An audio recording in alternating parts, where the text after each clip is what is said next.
La société initialement était dans la production agricole pure de céréales.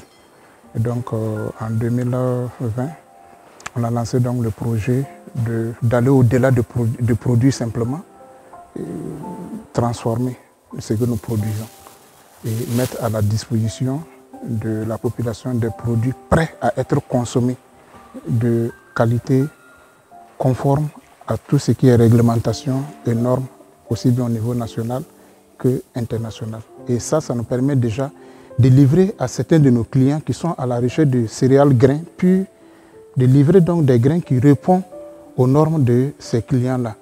Donc après ça, on va aller un peu plus loin dans la transformation de céréales, essentiellement le maïs en semoule, en farine et le résidu que nous allons transformer en aliment bétail enrichi qui va sortir en granulés. Donc, et on va aussi transformer d'autres céréales locales telles que le petit mil, le sorgho et même le riz local en farine fortifiée. Farine fortifiée pour peut-être les enfants à bas âge ou pour toute personne qui a besoin d'aliments fortifiés, même des personnes âgées qui ont besoin d'aliments fortifiés. Donc on a aussi une unité qui est là, qui permet d'avoir de la farine fortifiée avec des doseuses, multi-dosages de vitamines et d'éléments nutritifs. Donc ça prend dans le projet. On a aussi une autre unité qui va faire des biscuits et de la pâtisserie à base toujours de nos céréales locales.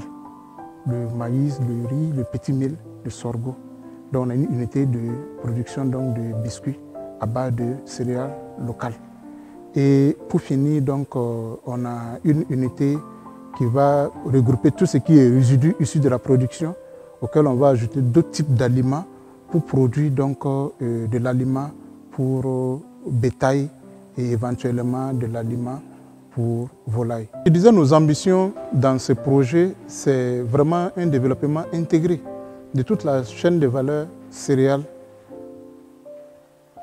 au niveau de notre région, mais aussi au niveau du pays. Pourquoi? Parce qu'en tant que fils de producteur et moi-même producteur, l'activité a constitué depuis notre bas âge la principale source de subsistance et de revenus de nos parents. Et c'est ça qui nous a permis d'aller à l'école, de faire des études. Et donc, nous ne l'avons jamais abandonné. Mais maintenant, pour faire mieux que nos parents, nous devons la moderniser.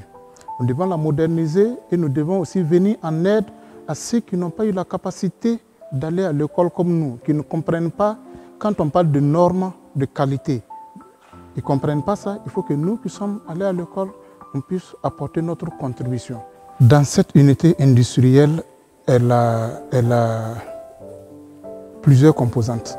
On a d'abord une première composante qui est l'unité de tri, nettoyage tri, de tout type de céréales, de tout type d'oléagineux, que ce soit le maïs, le mil, que ce soit les haricots, le niébé ou le soja.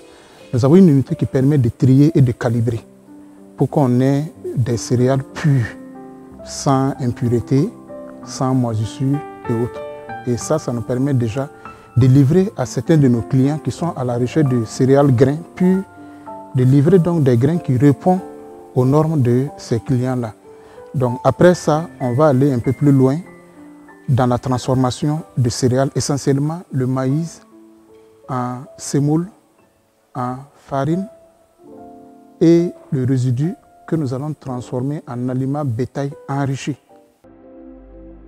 Soutenir et encourager l'entrepreneuriat agricole en Afrique.